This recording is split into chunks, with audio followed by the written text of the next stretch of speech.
Properties of triangles.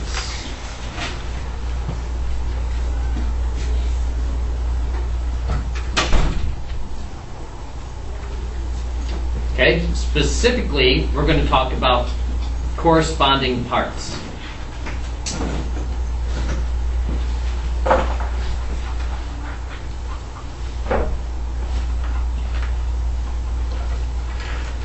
All right, so let's start with two triangles and let's say that they are congruent.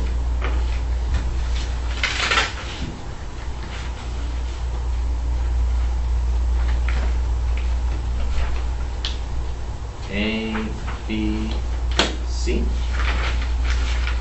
D, E, F.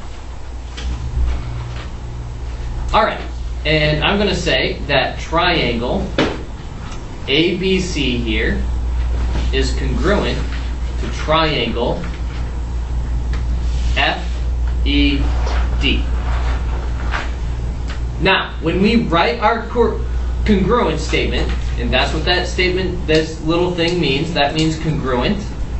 And notice our symbol for triangle is a triangle. So don't simply write 3 letters, because if you write 3 letters, you're talking about a plane.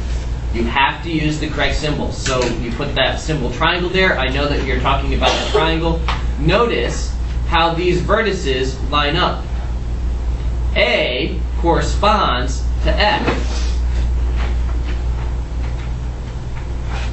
Okay, they correspond to each other. And B corresponds to E. Now I'm using this symbol for if and only if. That's not what I mean. I just mean that those are corresponding. And finally, C corresponds with D. So does the order matter how you write these points? Yes. Order matters. The corresponding parts must line up.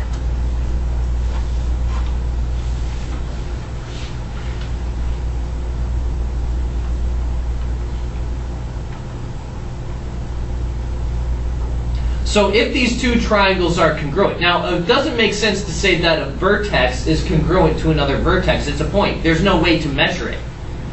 But angles in sides can be congruent. So that means angle A is congruent to which angle? F. Angle F. Notice how I marked that. And angle B, notice how I marked that with 2 little curved lines, is congruent to what other angle? Angle E. And angle C is congruent to what other angle? You should be writing this down.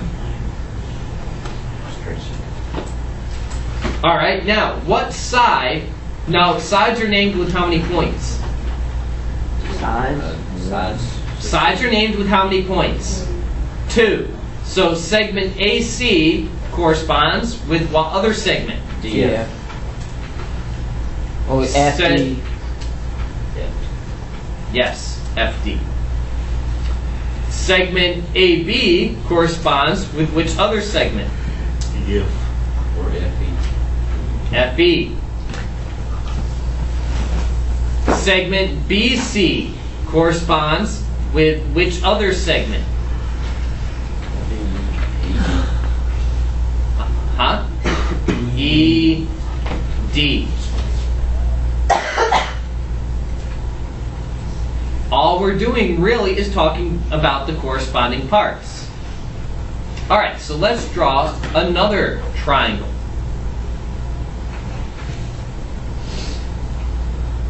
Do they all have to be right, or are you just drawing it like that?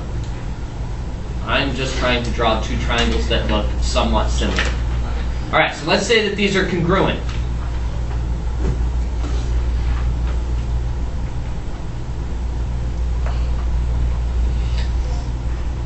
All right, now I haven't told you which vertices line up together, but let's say ABC, triangle ABC is congruent to triangle DEF. And I've lined them up and oriented them the same way. And let's say AB is 5. Then what's DE? 5. 5. Okay, let's say A is 30 degrees, and let's say E is 50 degrees. What's angle C? 100. Okay, Daniel says that it's 100. Let's think about why it would be 100. Now, that's not the way I drew it. That's an acute angle, but whatever with the numbers. If E corresponds with B, what's B? 50. 50. Okay, and how many degrees in a triangle? 180. Okay, 180 degrees in a triangle, so I subtract the 30 and subtract the 50. That leaves 100 degrees. So if angle C is 100, what's F? 100. 100. And what's D? 30. 30. It's pretty easy to put that together if these are congruent triangles.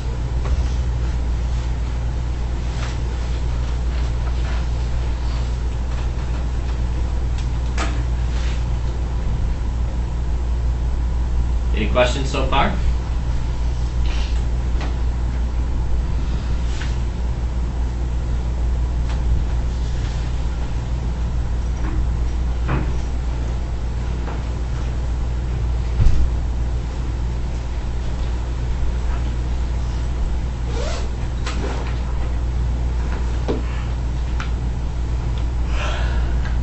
You should be drawing this. You don't have to wait for me to finish to start drawing it.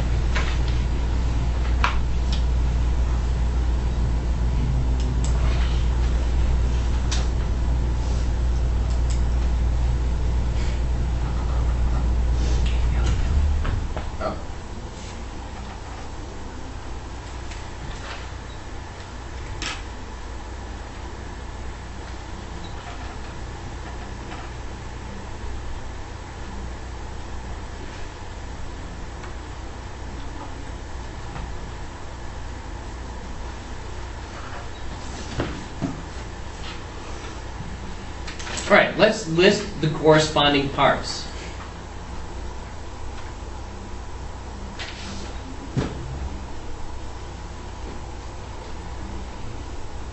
What corresponds with segment AB? XY. Segment XY. Notice how I can get that. You should be looking up so you can actually notice what I'm pointing out. Segment AB, segment XY. Do you see it? Some of you aren't looking up, so you did not see that. The next one, segment BC and segment XY. It's YZ. YZ. So segment BC is congruent to segment YZ.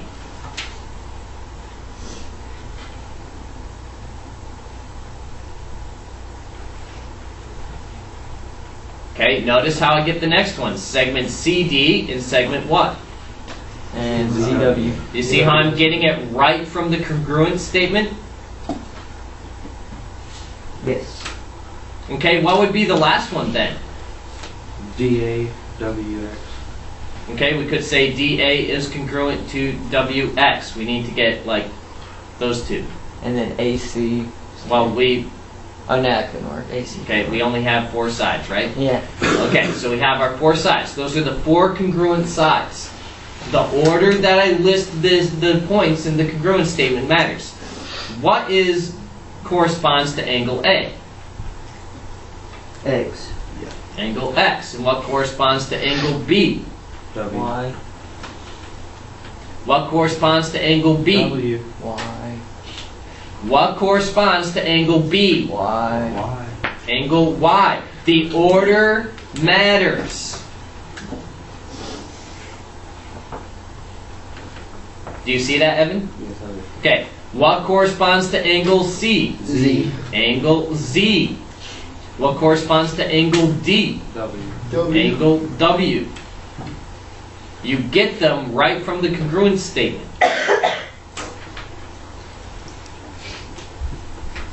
Do you have that all written down?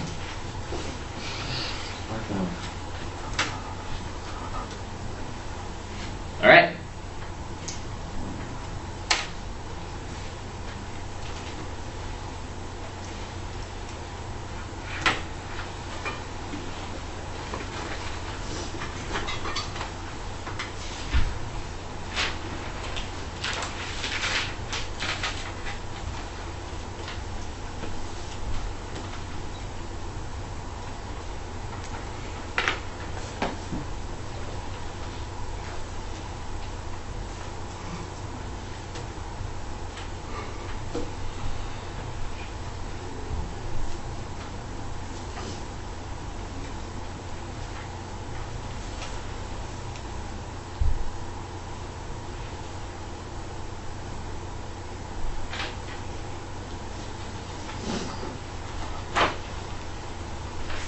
Notice how I marked all the sides in angles. What would be a congruence statement? Is that a O or KOC? Yep. KOC. is So equal to- triangle KOC is congruent to triangle DEF. DEF. That is one way I could write it.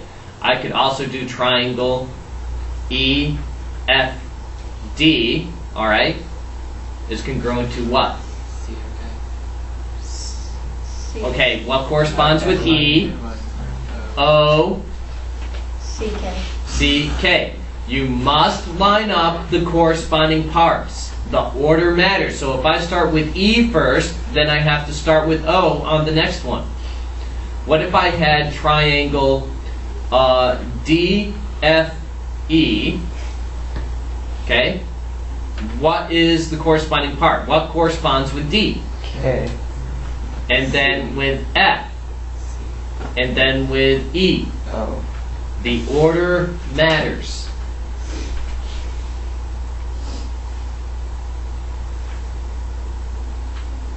Yes, Justin. What is that?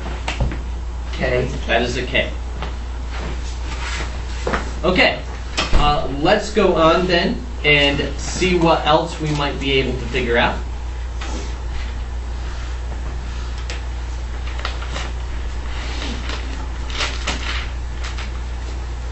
Mr. Kane, I'm sorry to interrupt. I'm turning this into Beta Club people.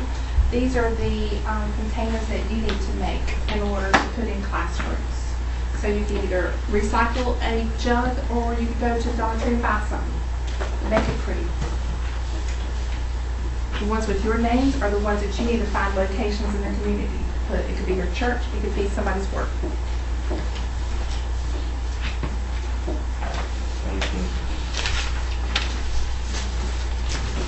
But take these labels onto that container And this class, do we put? and then take it to that class.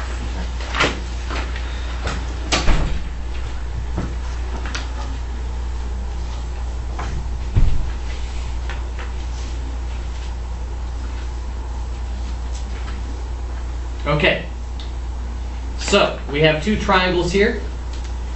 They are not necessarily congruent triangles because you have not been told that they are.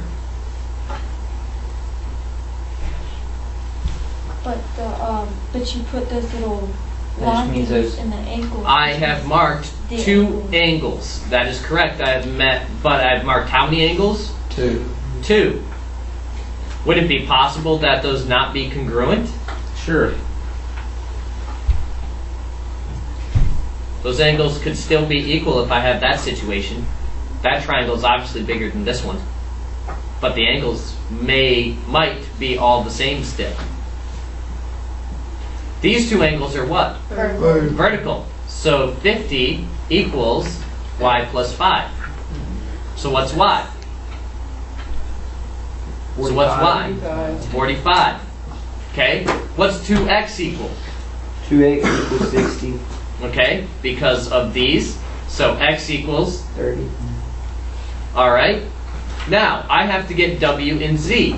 I need to use another thing. How many degrees in a triangle? 180. I've used 60 of them and 50 of them.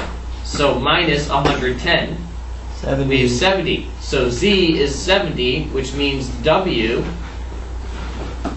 equals 70. is also 70 because they're marked.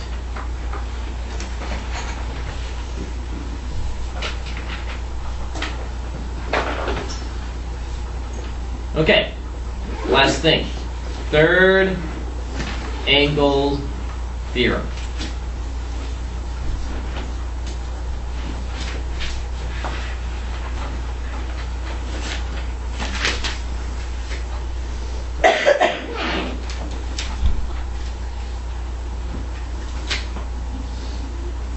In two triangles, if two angles are congruent,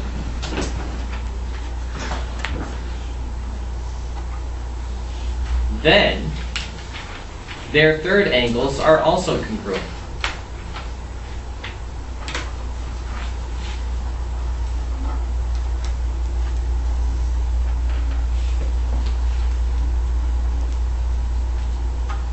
I'm not going to copy the proof, but we'll go ahead and go through the thinking behind it. So we have two triangles, and I'll just orient them the same way. They're not necessarily congruent triangles, so we can't assume that. But I have two angles in them, right? And I'll call this angle 1, this one angle 2, this one angle 3. And I'll call this one angle 4, angle 5, and angle 6. I am not told that triangles themselves are congruent. I'm just told that two of the angles are congruent.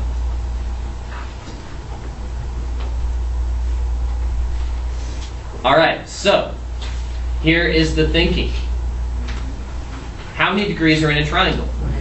180. So angle 3 would have to equal 180 minus angle 1 minus angle 2, right? Whatever angle 1 and 2 are. And angle 6 in this other diagram would have to equal 180 minus angle 4 minus angle 5. You're at 4 plus.